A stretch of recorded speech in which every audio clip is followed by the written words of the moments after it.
Olá, pessoal. Aqui quem está falando é o professor Simão. Tudo bem com vocês?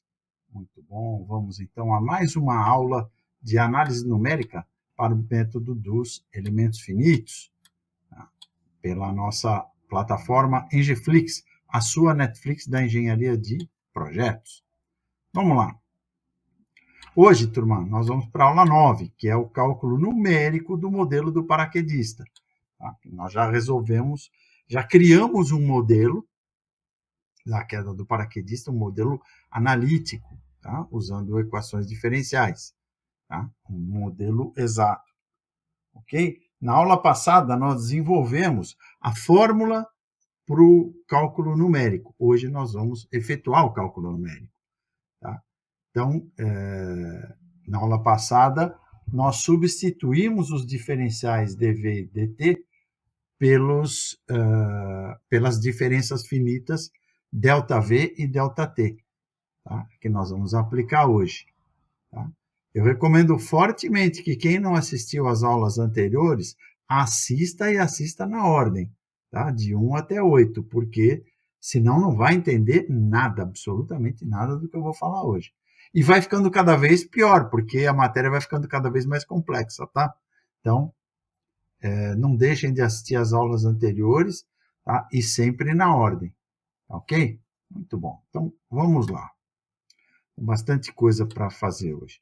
Então, como eu disse, a gente vai colocar em prática o cálculo da aula 8, mas usando a equação obtida para obter a velocidade numericamente.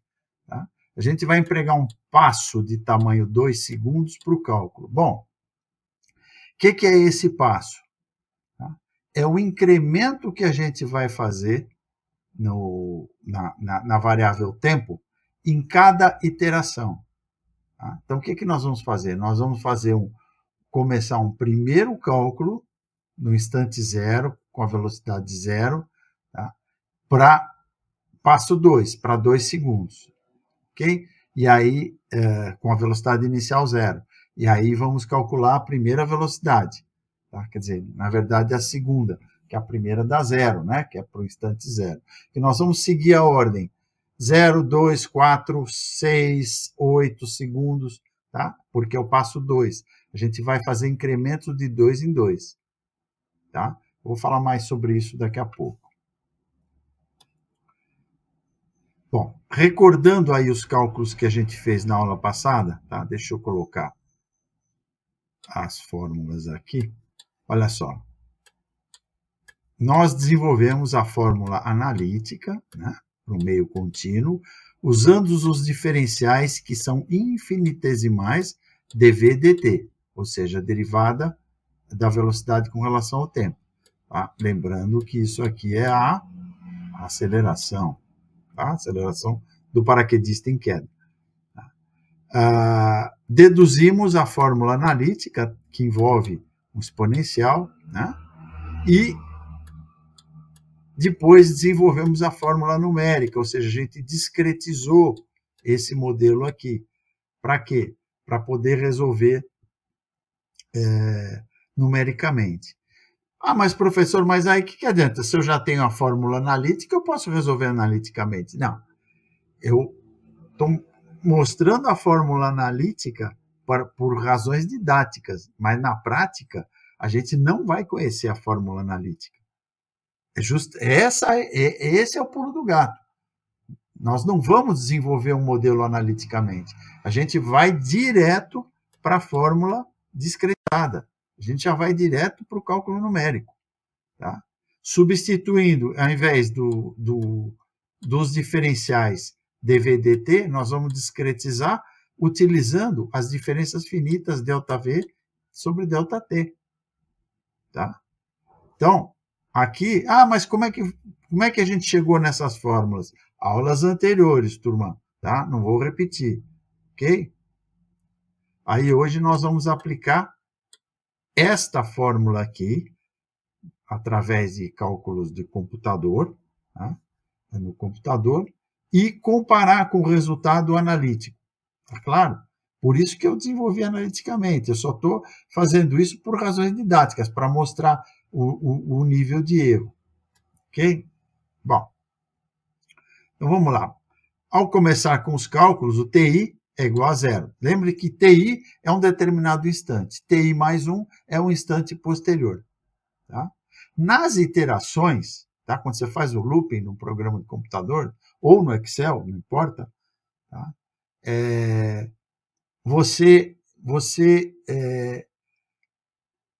Quando você faz a primeira iteração, tá? O valor seguinte, você usa TI, o valor seguinte é TI mais 1. Tá?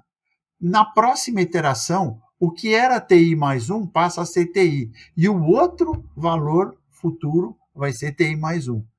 Ou seja, os valores TI mais 1 anteriores, à medida que você vai realizando mais ciclos no looping, mais iterações, tá? Você vai substituindo o último TI mais 1, na hora que ele entrar no próximo cálculo, ele entra como TI. Tá? Esse é o seguinte, vai ficar mais fácil. Eu vou anexar uma planilha junto com essa aula. Vocês vão receber a planilha, além da videoaula e da apostila, vocês vão receber uma planilha de cálculo. Tá? Ok? Bom, então, ao começar os cálculos com o TI igual a zero, a velocidade do paraquedista é igual a zero. Tá? Essa é a condição do contorno. Com essa informação e os valores dos parâmetros anteriormente dados, que parâmetros? A aceleração da gravidade, o coeficiente de arraste, a massa do paraquedista. Tá? A gente utiliza a equação abaixo para calcular a velocidade em TI mais 1. Então, vamos lá. Repetindo a fórmula aqui, tá? Lembrando os valores, né? Aceleração da gravidade, o coeficiente de arraste, que é a resistência do ar, tá? A massa do paraquedista e o passo de cada iteração, que vai ser fixo, 2 segundos. Entendam o seguinte, de um modo geral, quanto maior o número de iterações, quanto maior o número de ciclos, tende a aumentar a exatidão.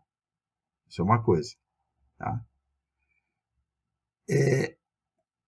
À medida em que você quer maior precisão, você diminui o tamanho do passo. Então, em vez de 2 segundos, eu vou fazer de 1 em 1 segundo. Tá?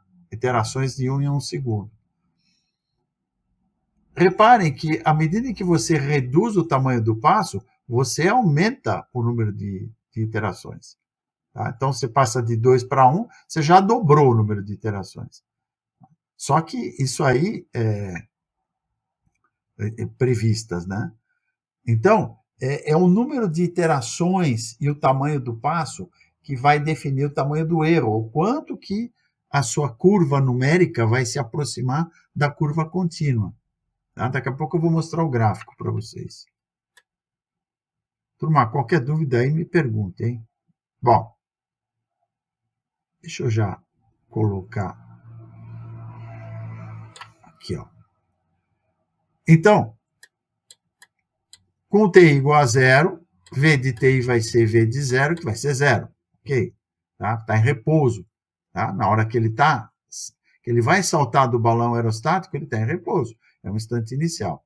A gente vai adotar o passo de 2 segundos, conforme eu tenho repetido. Substituindo aqui na fórmula. Tá? Olha aqui, ó.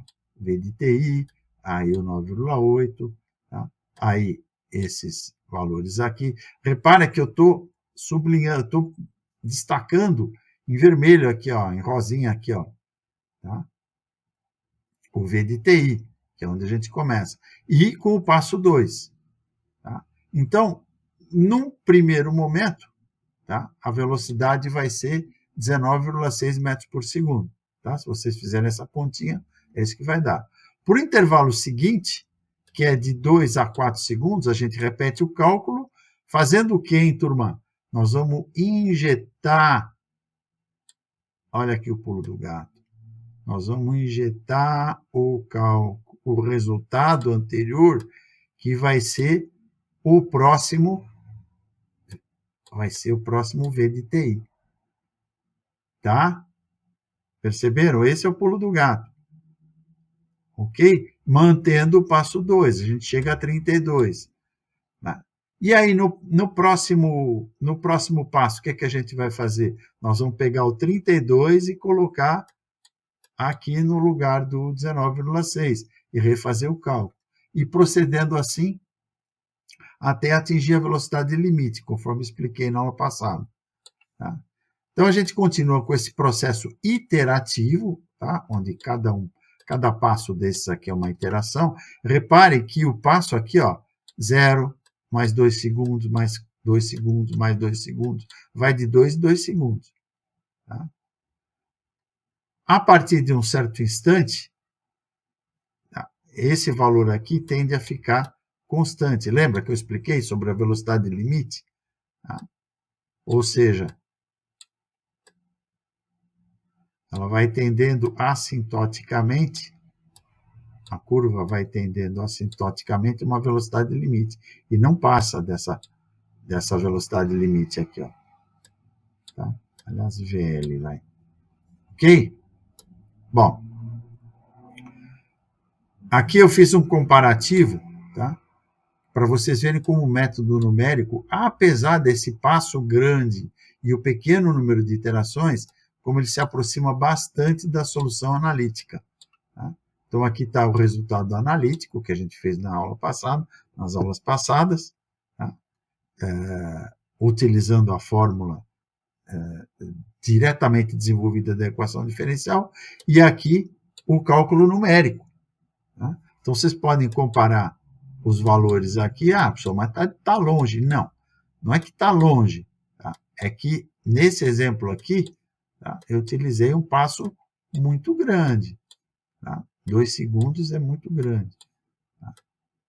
Eu faria uma tentativa com... não chegaria a fazer com milissegundo, nada disso, mas... sei lá, começar com 5 centésimos, alguma coisa assim, de segundo. Tá? Aí você multiplica por N aí o número de iterações. Tá?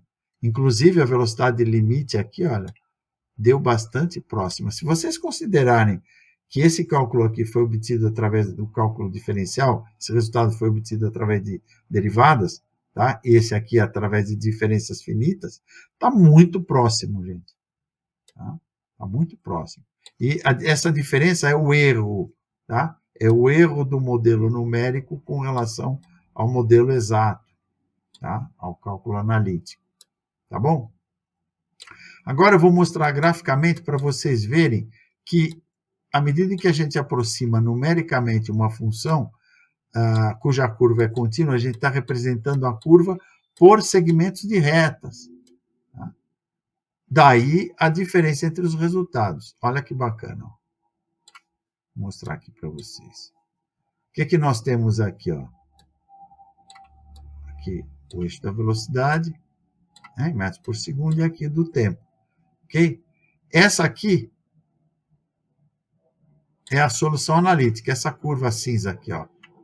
Tá? Inclusive, eu já apresentei esse gráfico aqui em aula passada. Tá? Essa é a solução analítica exata. A solução numérica a gente faz por intervalos finitos. Tá? Ela é discretizada. Vocês estão vendo que tem os pontos aqui, são os nozinhos em cada ponto. Tá? O que acontece? À medida que a gente reduzir o passo, esses pontos eles vão estar mais próximos uns dos outros. Tá? Repare aqui ó, que vocês têm um ponto em 2 segundos, 4 segundos, 6 segundos, 8 segundos e assim por diante. Tá?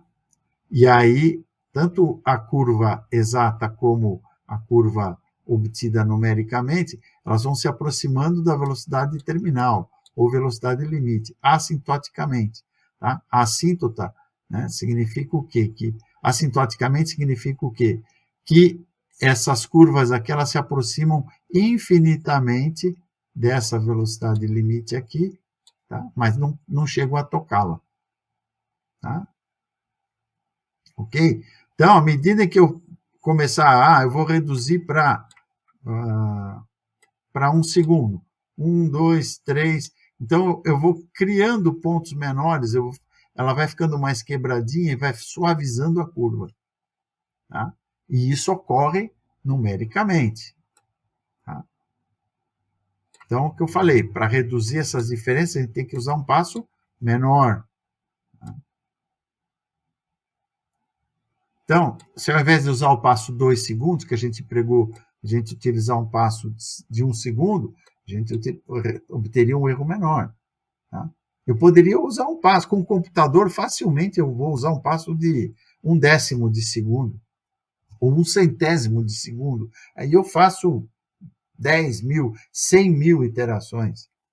Tá? Se precisar. Tá? Nós vamos ver em meios da gente calcular o erro, ou determinar o número de iterações, de loopings no programa, para que não ultrapasse aquele erro. Ok? Então, aí os segmentos de reta se aproximariam bem mais da curva contínua. Tá? Olha só, com os cálculos manuais, turma, o esforço associado a usar esses incrementos cada vez menores tornaria pouco práticas as soluções numéricas, quando não inviáveis. Tá? Isso se a gente for fazendo uma calculadora. Tá? É claro que se a calculadora for programável, a história é outra. Tá? Mas se for para fazer no dedinho, tá?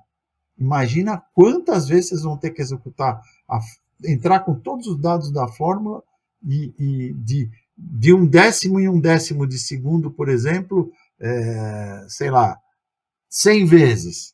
De 1/100º, de 1 milésimo em 1 milésimo, sei lá quantas vezes. E assim por diante, né? Ninguém aguenta fazer um cálculo desse. No computador, é possível fazer um grande número de cálculos rapidamente, tá? Com o número de iterações que você quiser, sem qualquer esforço manual e perda de tempo. Tá? Então, conclusão que a gente chega, a gente pode se modelar com mais exatidão a velocidade do paraquedista que cai, sem termos de resolver a equação diferencial de forma analítica. Aquilo que eu falei no início. Tá? Eu só resolvi de forma analítica, eu só mostrei a solução da forma analítica, na forma analítica, para vocês compararem com a fórmula numérica. Tá? Mas, normalmente, a grande vantagem é justamente você não se preocupar no desenvolvimento analítico. Okay? E isso, pessoal, se aplica a todos os demais métodos e exemplos que a gente vai estudar aqui no curso. Ok, turma? Então é isso aí. Espero que vocês tenham entendido. Tá? Treinem, façam sozinhos, que não adianta ficar lendo a apostila. Tá? Abram a planilha Excel, examinem as fórmulas que eu coloquei lá. Tá? Qualquer dúvida, fala comigo. Tá bom?